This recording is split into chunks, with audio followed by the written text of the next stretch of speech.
Hey, what's up YouTube? This is Toto, and today I'm going to be talking about whether or not we have the ability to change anything.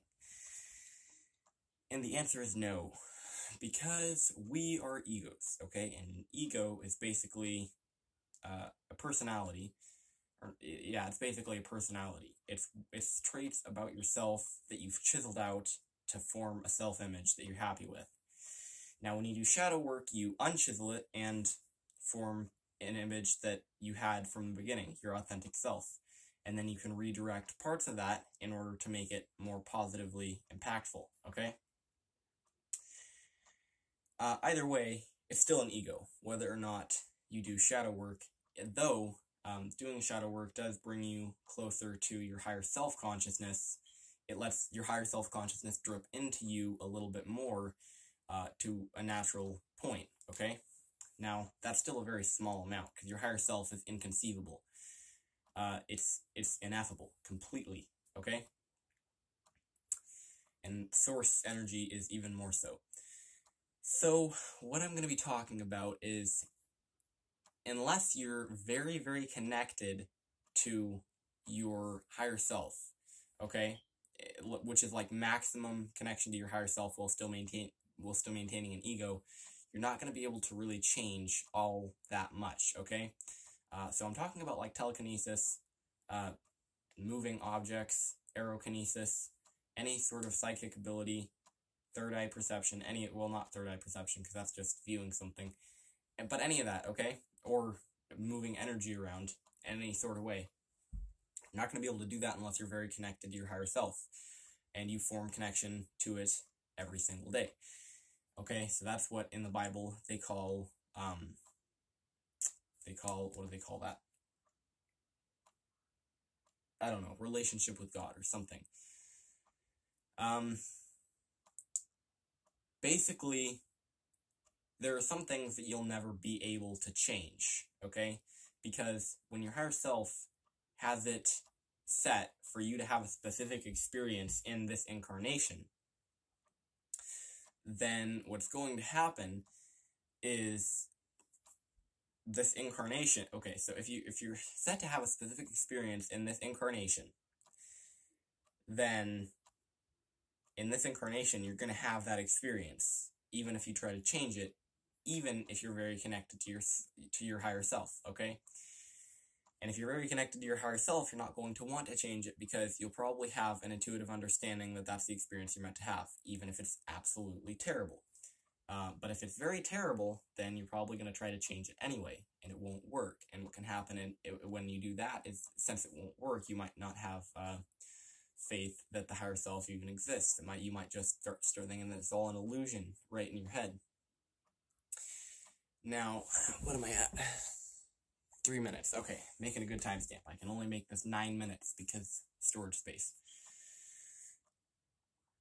So, basically, there are some things that you won't ever be able to change, okay? Now, the New Age, Law of Attraction, Positive Focus community basically says this: you can change anything with consciousness. You can change anything with brain power, the power of the mind. And that's not really true.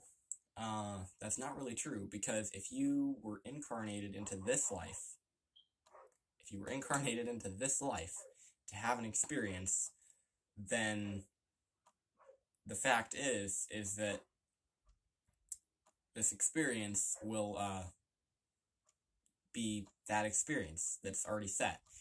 Okay, there are some things that you'll always be able to change, like you might always be able, if you have enough of a connection, you might always be able to do aerokinesis. But if it is somehow written, if your higher self wants you to die by a boulder falling on your head, you'll never be able to blow the boulder away with aerokinesis. I don't know why that would happen, and it's a very bad example, because that would probably never happen to anybody. Because I'm sure cavemen already took up all the boulder falling on your head experiences.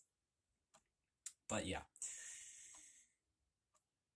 So yeah, there's just some things that you'll never be able to change, and it might seem disempowering to know that there are some things that you'll never be able to change, but actually it's kind of an empowering thing, because it teaches you to accept things that you're not comfortable with, and things that you're not comfortable with can teach you another thing. And that thing is that is leaving the comfort zone. Because if we face the actual fact of it, power is very comfortable. It's just very comfortable. It's a comfortable thing, like sitting on a fluff mattress.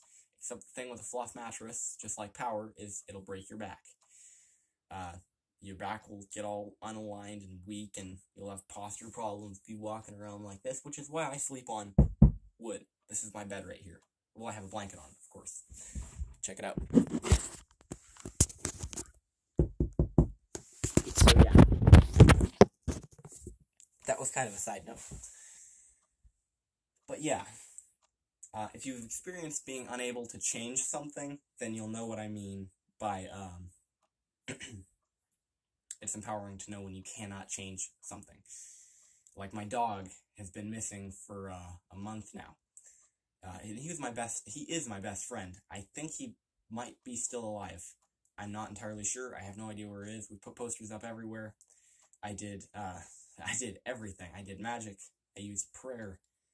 Everything. And it did not change.